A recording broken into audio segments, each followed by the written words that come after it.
예수님께서 유월절 명절을 지키시기 위해서 예루살렘으로 올라오셨습니다. 그리고 예루살렘의 성전을 방문하신 주님께서는 성전 뜰 안에서 장사하는 장사꾼들을 보셨습니다. 터무니없는 환전 수수료와 그리고 희생제물을 팔면서 턱없이 높은 가격으로 팔고 있는 그들의 모습을 보고 분노하셨습니다.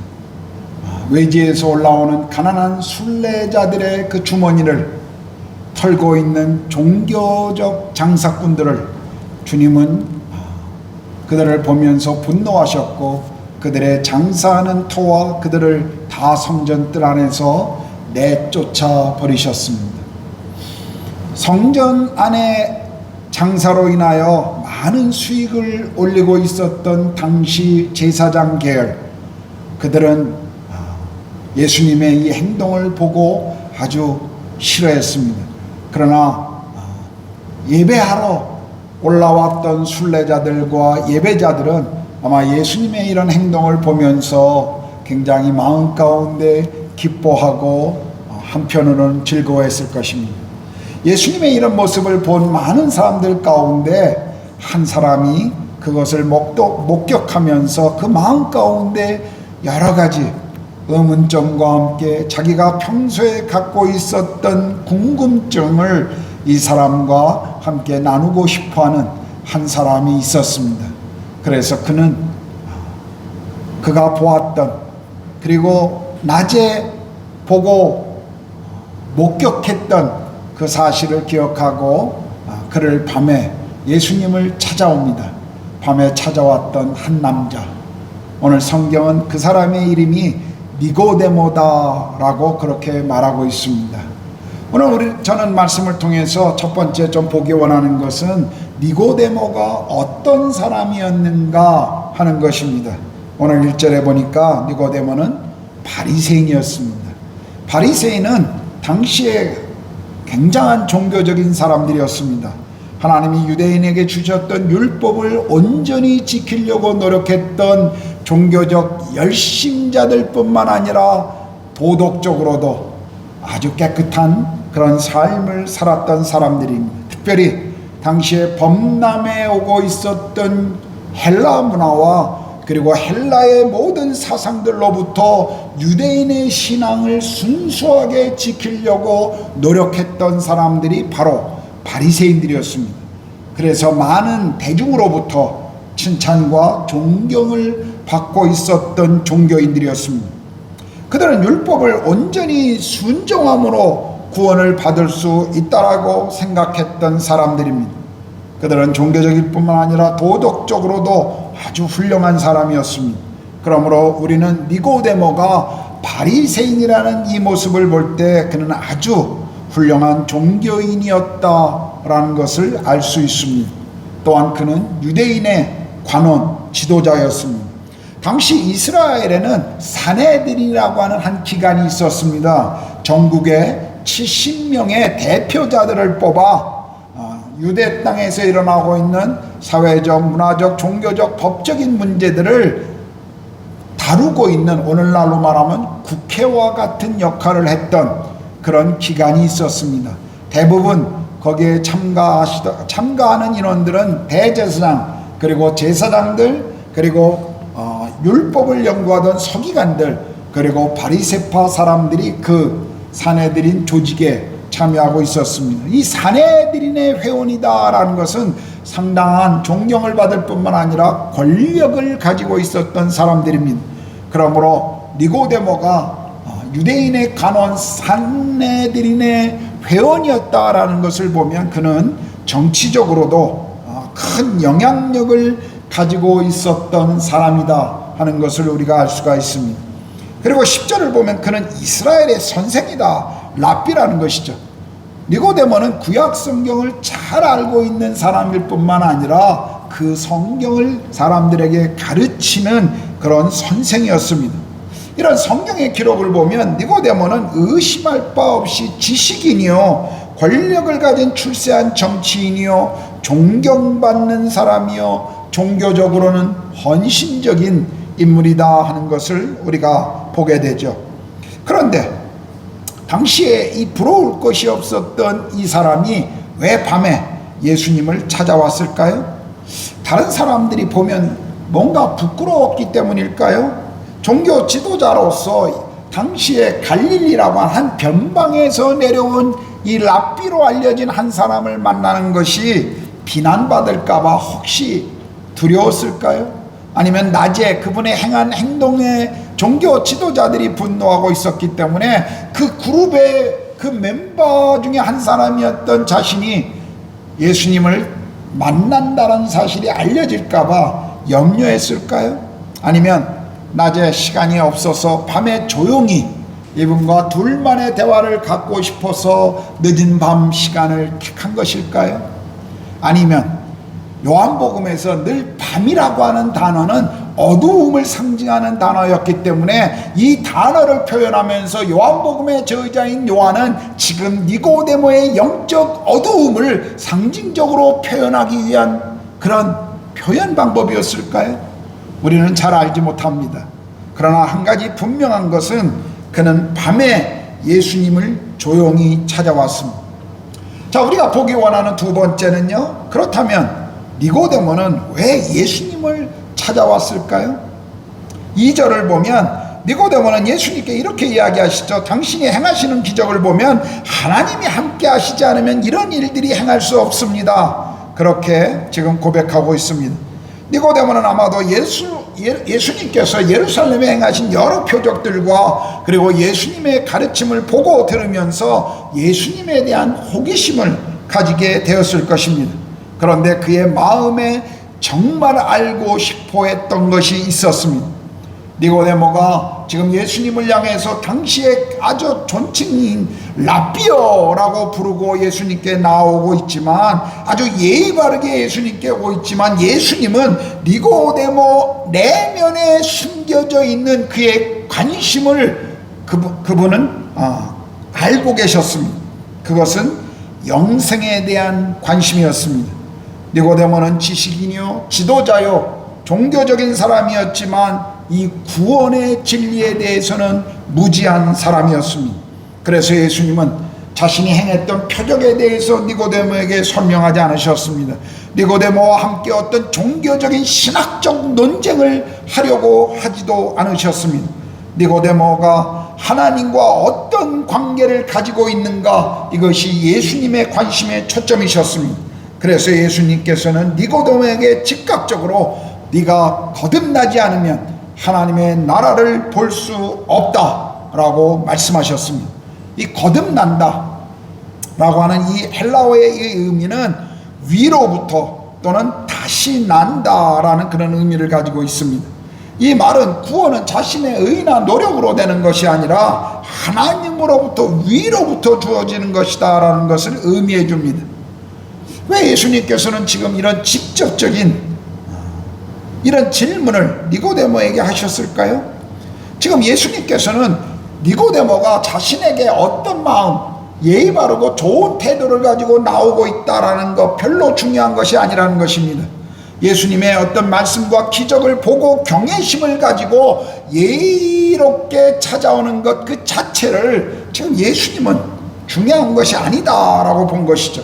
중요한 것은 니고데모와 하나님과의 관계였습니다. 그래서 예수님은 지금 니고데모에게 율법과 종교 의식에 대한 어떤 주제를 가지고 대화하신 것이 아니라 성령에 의해 한 사람의 생애에 일어나는 전혀 새로운 삶, 거듭남에 대해서 지금 예수님이 말씀하십니다. 예수님께서는 어느 누구도 그의 민족이 어떤 민족이든 그가 쌓아왔던 종교적 경건이 얼마나 되는가, 이것에 대해서 말씀하시는 것이 아니라 위로부터 주어지는 새로운 출생, 이 경험 없이는 하나님의 나라를 볼 수 없다라고 말씀하셨죠. 하나님의 나라를 본다라는 이 의미는 성경에 보면 하나님의 백성이 된다, 영생을 얻는다, 하나님의 나라에 들어간다, 구원을 얻는다, 이런 단어들과 동일한 의미로 사용하고 있습니다. 그런데 재미있는 것은요, 종교적으로 큰 열심을 가지고 있었던 이 니고데모가 예수님의 말씀을 전혀 이해하지 못하고 있다는 것입니다. 왜냐하면 니고데모는 당시 바리새파 사람들이 가지고 있었던 구원은 인간의 온전한 율법을 지키는 그 열심으로부터 얻을 수 있다라는 생각을 니고데모도 동일하게 가지고 있었을 것입니다. 구원받는다는 것, 그것은 율법을 지킴으로 하나님으로부터 얻어지는 것이라는 그런 문화의 가르침 속에서 니고데모는 계속 자랐기 때문에 지금 예수님의 이 말씀을 그는 이해할 수가 없었습니다. 그래서 엉뚱한 질문을 예수님께 하죠. 4절에 보니까 사람이 늙으면 어떻게 날 수 있습니까? 두 번째 모태에 들어갔다가 날 수 있나요? 라고 지금 질문합니다. 지금 니고데모는 영적 출생에 대해서 육체적으로 두 번의 출생입니까? 라고 지금 생각하고 이해하지 못하고 있는 것입니다.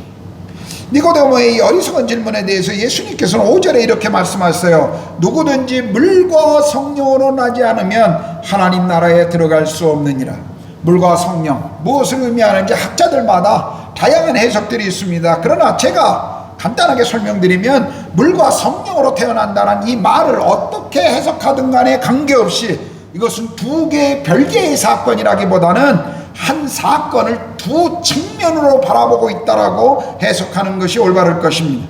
한마디로 말하면 지금 이 말씀은 이런 의미입니다. 니고데모야, 아직도 너는 위로부터 다시 태어난다는 것이 무엇을 의미하는지 알지 못하니?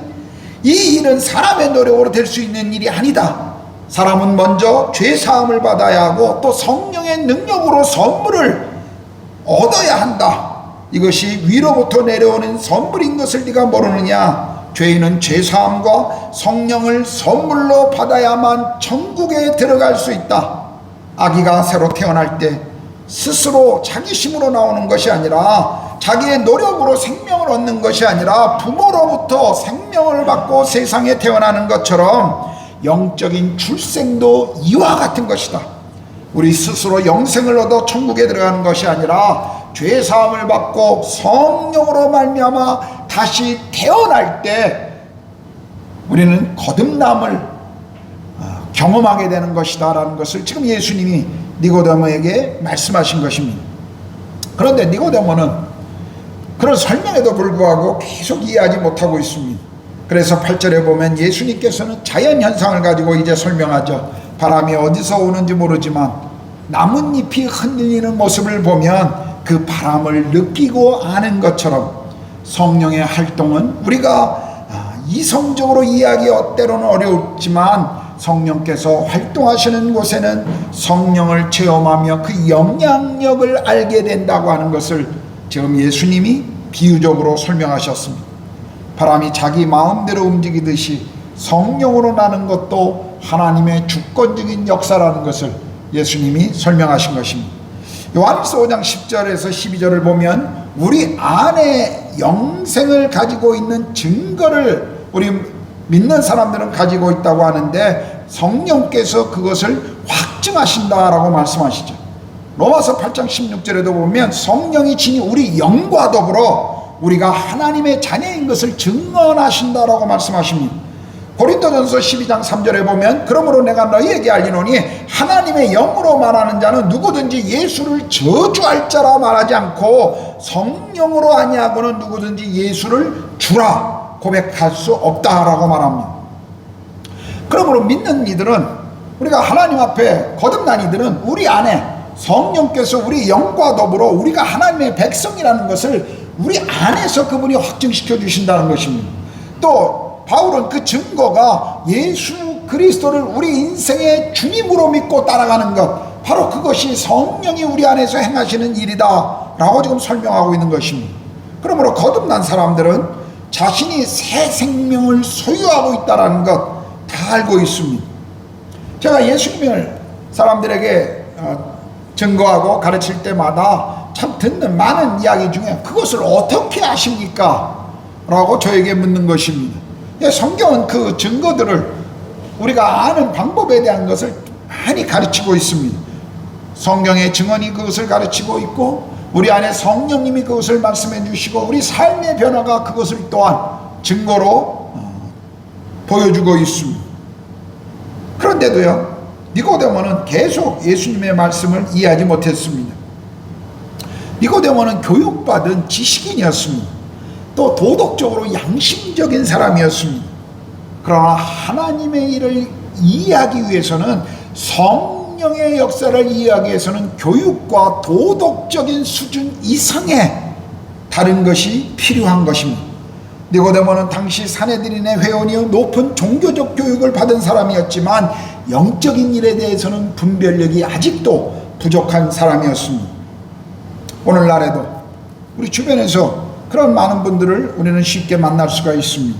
좋은 교육을 받고 모범적인 인생을 살았지만 그러나 영적인 일을 깨닫는 데는, 영적인 일을 분별하는 데는 아직도 미숙한 많은 사람들을 우리 주변에서 봅니다. 하나님께서는 하늘의 일, 인자의 죽으심을 통해 얻게 될 하나님의 구원 계획을 이제 이해하지 못하고 있는 이 니고데모에게 설명하시죠. 유대인들이 아주 잘 알고 있었던 구약 성경의 한 내용을 가지고 이제 더 쉽게 풀어서 설명해 주고 계신 것입니다. 14절인데요. 모세가 광야에서 뱀을 든 것 같이 인자도 들려야 하리니. 우리가 민수기 21장을 보면 지금 예수님이 말씀하신 이 내용의 배경을 알 수가 있습니다.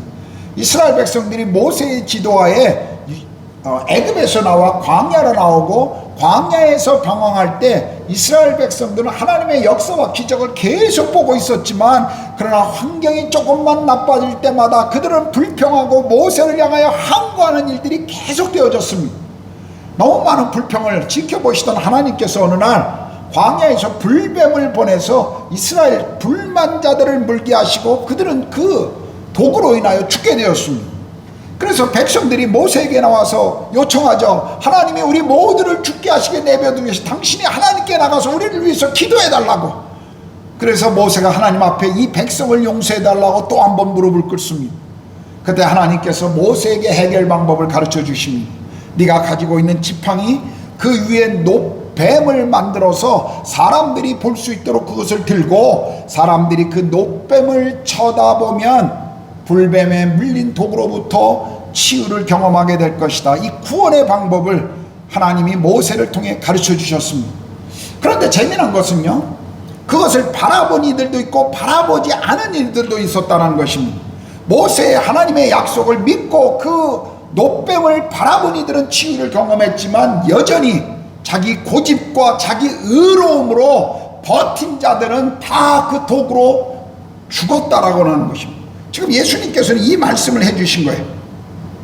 지금 모세가 광야에서 뱀을 든 것 같이 인자도 들려야 하리라. 이 말씀은요, 앞으로 있게 될 그 예수의 십자가의 사건을 모형적으로 지금 우리에게 설명해 주신 것입니다. 십자가의 죽음을 이야기하는 것이죠. 이 말은 다른 의미로 말하면 죄인이 스스로, 죄에서 자기 스스로 구원할 수 없다는 것입니다. 우리 죄를 위해서 십자가에 죽으신 그 예수님을 사람들이 놋뱀을 바라본 것처럼 믿음의 눈으로 그것을 바라볼 때 비로소 구원받을 수 있다는 것을 지금 예수님께서 말씀하신 것입니다. 제사를 통해, 제물을 통해 하나님께 나아갈 필요가 없었습니다. 제사장에 가서 자기의 죄를 고백하고 제물을 드려야 할 이유도 이제 없는 것입니다. 누구든지 하나님 나라에 들어가고 싶다면 성경의 말씀을 믿고 신뢰하고 그 믿음으로 그분을 바라보는 것이 필요함을 지금 말씀하신 것입니다. 그래서 15절에 예수님께서 이렇게 결론을 내리십니다. 이는 저를 믿는 자마다 영생을 얻게 하려 하십니다.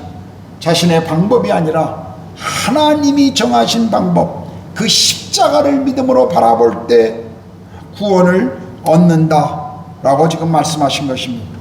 광야에서 뱀에 물려 죽게 된 어떤 이들은 모세의 말을 순종하고 그대로 따랐습니다. 어떤 이들은 자기 고집대로 끝까지 그것을 내놓지 않고 바라보지 않은 사람들도 있었습니다. 어떤 이들은 자기가 생각하는 더 좋은 방법이 있을 것이라고 생각한 사람들도 있었을 것입니다. 그런 모든 사람들은 하나님의 약속을 의지하고 행하지 않은 다른 모든 사람들은 그 결말이 자신의 죄로 인하여 심판받을 수밖에 없었다라는 것입니다. 오늘날에도 우리 속에 동일한 일들이 일어날 수 있습니다. 주님이 구원의 방법을 우리에게 말씀하시고 하나님의 그 십자가의 사건과 부활의 그 사건을 역사적인 증거와 그리고 수많은 증인들과 무엇보다도 우리에게 가장 확실한 하나님의 말씀인 성경을 통해서 우리에게 말씀해주고 있음에도 불구하고 여전히 자기 방법, 자기 고집을 내려놓지 않는 사람들이 있습니다. 그럼 우리는 단순하게 하나님의 방법인 십자가를 믿음으로 바라봐야 합니다. 그거밖에는 우리가 구원받는 다른 방법이 없다라고 성경은 우리에게 말씀하십니다. 이것이 하나님께서 우리가 구원받도록 허락하신 유일한 방법이었습니다. 자, 마지막으로 제가 보기 원하는 것은 니고데모가 내린 선택입니다. 오늘 본문은 니고데모가 어떤 결정을 내렸는지 그 설명이 없어요. 사실은 그냥 예수님이 대학 끝에 결론을 내려버리고 끝을 냅니다. 16절부터 우리가 잘 아는 하나님이 세상을 이처럼 사랑하사 독생자를 주셨으니, 사실 이것은 요한복음을 기록한 저자 요한이 예수님과 니고데모의 대화를 기억하고 뒤에 붙인 설명이지 사실은 예수님의 대화 가운데 있었던 내용은 아닙니다. 그래서 지금 니고데모가 어떤 선택과 결정을 했는지 우리는 알 수가 없어요. 그런데 우리가 계속 복음서를 읽어보면 그가 예수님을 믿기로 결심하고 그분을 따르는 제자가 되었다는 것을 우리가 발견할 수 있습니다. 아마도 니고데모가 예수님을 만난 이후에 즉시로 이런 행동이 등장하지 않는 것을 보면 니고데모는 자기가 여전히 가지고 있었던 생각, 자기가 이제까지 배워왔던 그런 모든 백그라운드와 예수님과 들었던 이 사이에서 계속 니고데모는 갈등하고 있었던 것 같습니다. 자기의 환경과 예수님이 말씀하신 이 모든 것이 부딪힐 때 그는 여전히 그 안에서 아마 균형을 잡으려고 노력했던 사람이 있을지도 모릅니다. 성경이 말씀하고 있지는 않지만 아마도 니고데모는 계속 예수님을 동일하게 바라보면서 자기가 이제까지 살아왔던 모든 문화와 종교의 그 백그라운드를 여전히 붙들고 그 사이에서 갈등하고 있었을 거예요. 그런데 어느 날 유대교를 대표하던 종교 지도자들이 사내들인에 불법적으로 모여서 예수님을 잡고자 했을 때 니고데모가 반대합니다. 그래서 성경에 보면 사내들인 사람들이 너도 갈릴리 사람이냐라고 하면서 너 예수님을 따르는 제자가 될 거냐라고 조롱 섞인 그런 비난을 하고 있는 것을 우리 성경에서 보게 됩니다. 아마도 니고데모는 이 둘 중에 상충되는 메시지 속에서 갈등하다가 자기가 이제는 어느 하나를 붙들어야 한다는 것을 니고데모가 깨달았습니다. 더 이상 이 둘을 동시에 가지고 있을 수 없다는 것을 니고데모는 알았을 것입니다. 그는 마침내 그는 예수를 따르기로 결정한 것이죠. 예수님이 십자가에 돌아가시자 니고데모는 아리마대 사람 요셉과 함께 그의 시신을 내려서 동굴에다가 예수님의 시신을 이렇게 무덤에 모시는 것을 볼 수가 있습니다. 그때 성경을 읽어보면요, 모든 제자들은 두려워하여 다 도망쳤습니다. 그런데 니고데모가 그 시신을 받아서 무덤에 내리는 것을 보십시오. 이런 모습을 보면 이제 니고데모는 더 이상 예수님을 따르기로 선택하는 것에 갈등이 없다는 것을 알 수가 있어요. 사람들을 두려워하거나 사람들의 시선을 부끄러워하지 않았다는 것을 우리가 알 수가 있습니다. 더욱이요, 그는 예수님의 시체를 만졌기 때문에 6월절과 지금 시작되는 무교절의 모든 명절을 그는 부정한 자가 되어, 율법에 의하면 부정한 자가 되어서 무교절 명절에 참석할 수 없는 사람이 되어버린 것입니다. 이것은 종교인들에게 엄청난 행동이었습니다. 더군다나 당시에 이것은 엄청난 거였죠. 그럼 평생 신앙 때문에 채식주의자로 살아왔던 힌두교인에게 몰래 고기를 먹여보십시오. 아마 살인 날 겁니다. 큰일 날 거예요. 금식 주간에 괜찮다라고 음식으로 유혹해 보십시오. 그 사람이 우리랑 가까이 할까요? 종교적인 사람일수록 더 이런 면에 엄격합니다. 근데 평생 그 속에서 살아왔던, 그것을 지키고 왔었던 바리새파 사람이었던 이 니고데모가 예수님의 시신을 만짐으로 유대인들의 3대 명절 중에 하나인 이 무교절의 잔치에 참여할 수 없게 되었다. 이건 당시 사람으로는 엄청난 것입니다. 무엇을 우리가 볼 수가 있나요? 지금 니고데모는 더 이상 갈등하기를 원하지 않았습니다. 이제 내가 선택해야 한다. 과거에 내가 걸어왔던 길, 지금까지 내가 알고 믿었던 그 모든 것들을 여전히 붙들고 갈 것인가, 아니면 하나님이 보내신 메시아 이분을 선택하고 따를 것인가. 그는 선택한 것입니다. 그는 자신이 걸어왔던 종교와 문화와 전통과 완전히 그는 결별을 선언한 것입니다. 니고데모는요, 예수님을 처음 만나 대화했던 그 밤을 기억했을 것입니다. 그때의 모든 것을 다 이해할 수는 없었지만 지금 니고데모는 이해하기 시작했을 것입니다. 이분의 말씀이 무엇을 의미했는지, 이분의 삶이 내게 무엇을 증거하고 있는지, 그는 하나님의 계획과 하나님의 말씀을 깨달았습니다. 이제 밤에 조용히 예수님을 찾아왔던 이 남자는 자신이 주님을 따르는 제자가 되었다는 것을 만천하 앞에 공개적으로 지금 선언하고 드러내고 있습니다. 니고데모는 올바른 길을 선택했고 그 길을 계속 걸었습니다. 오늘 우리는 니고데모와 예수님의 대화를 보았습니다. 예수님께서 말씀하신 메시지의 주제가 무엇이죠? 사람이 어떻게 살아가야 하느냐 아닙니다. 사람이 어떻게 영적으로 새롭게 태어날 것인가, 그것이 예수님 대화의 주제였습니다. 어떤 사람들은 거듭나야 한다고 말하면 자신의 생활 방식을 바꿔야 하는가, 내 생활을 개선하여 새로운 생활을 하여야 하는가라고 생각하는 분들이 있습니다. 그것은 성경이 말씀하시는 거듭남에 대한 이해가 아닙니다. 개선한다는 것, 그것은 단순히 외적인 부분의 손질이지만 거듭난다는 것은 우리의 내면적인 영혼의 문제입니다. 그럼 만일 제가 차고 있는 시계가 안에 부품에 문제가 생겼는데, 그래서 작동을 안 하는데 제가 아무리 유리를 그냥 온 문질러 갖고 광택을 막 번쩍번쩍하게 낸다고 해서 이 시계의 문제가 해결될 수 있을까요? 아니요, 해결될 수 없습니다. 제가 아무리 이것을 쥐고 흔든다고 해도 이 시계의 문제가 해결될 수 있는 거 아닙니다. 왜냐하면 외부적인 문제가 아니라 그것은 내부적인 문제이기 때문에 그렇습니다. 우리가 거듭남이라는 것도 마찬가지입니다. 물론 거듭남의 결과는 삶의 변화가 당연히 따라오는 것입니다. 그러나 우리가 거듭남에 대한 이 말씀을 이해할 때 우리 삶의 어떤 부분을, 내가 잘못했던 어떤 부분들을 바꾸는 것 정도로 여러분이 이해해서는 안 됩니다. 성경의 거듭남은 완전한 새로운 탄생을 우리에게 말씀하고 있는 것입니다. 인간은 수선이 불가능한 존재라는 것 아시나요?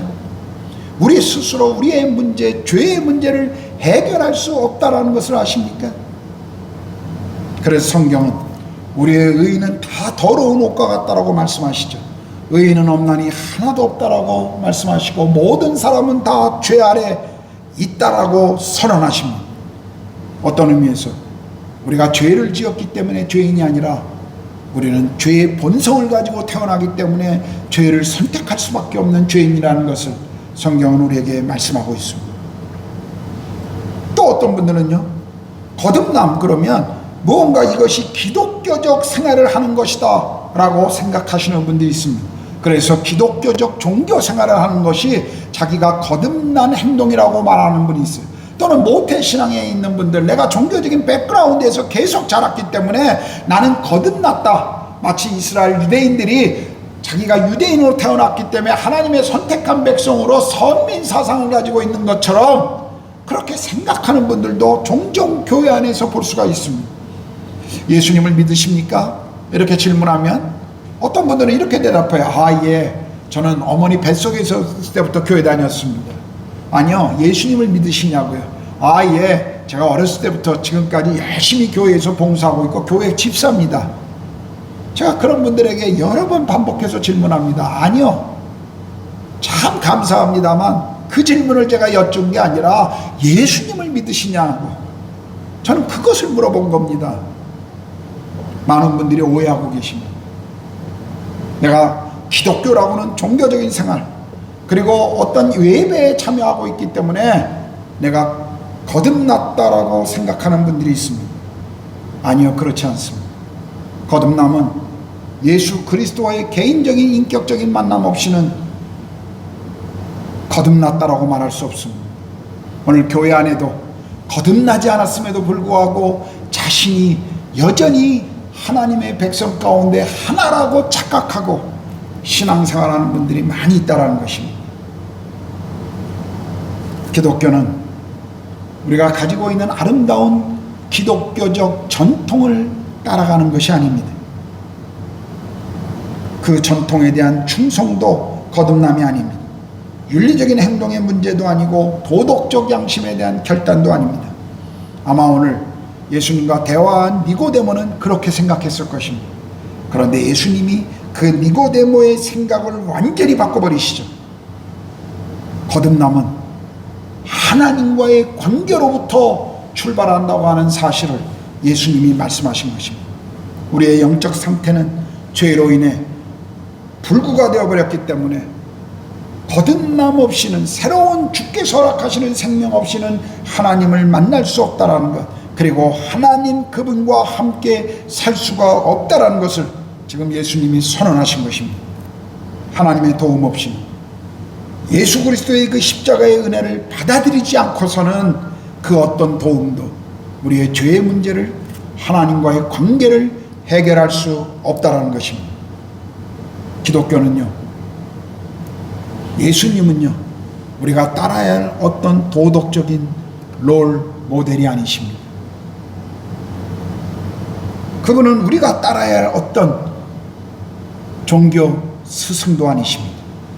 그분은 십자가에서 우리의 죄를 위해 죽으셨고, 그리고 죄로 인해 잃어버린 바 되었던 우리를 다시 그 십자가의 엄청난 대가로 다시 사셔서 그것을 무덤에 묻어버리시고 부활하심으로 우리를 하나님 앞에 의로운 존재로 다시 서게 하셨다고 하는 이 사실, 그분이 하신 이 사실을 우리는 기억해야 합니다.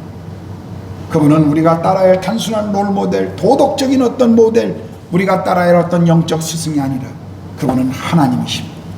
그분은 우리를 위해서 이 땅에 찾아오시고 우리를 만나시고 우리 인생의 구원자여 주님이 되기를 원하시는 하나님이 그분이라는 사실을 우리는 잊지 말아야 합니다. 예수 그리스도, 그 말이 무엇입니까? 예수가 그리스도라는 뜻이죠. 예수가 그리스도라는 말은 무엇인가요? 그분이 우리의 구원자요, 그분이 우리 인생의 주인이십니다라는 고백인 것입니다. 그렇다면 여러분이 기도할 때나 찬양할 때나 예배 가운데 예수 그리스도라는 것을 고백할 때마다 그 고백의 의미가 무엇인가를 정말 생각하셔야 합니다. 제가 한 번은요, 가족들과 함께 터키를 여행한 적이 있었습니다. 소아시아 7교회를 방문하면서 특별히 에베소 지방에 갔을 때 많은 성지순례와 관광객들을 보았습니다. 제가 그 많은 그룹들이 모여 있는데 가이드들이 열심히 그 장소를 설명할 때마다 뒤에 쫓아가서 가만히 그 가이드들이 하는 말들이 뭔가 이렇게 들어봤습니다. 재미난 두 사실을 발견했어요.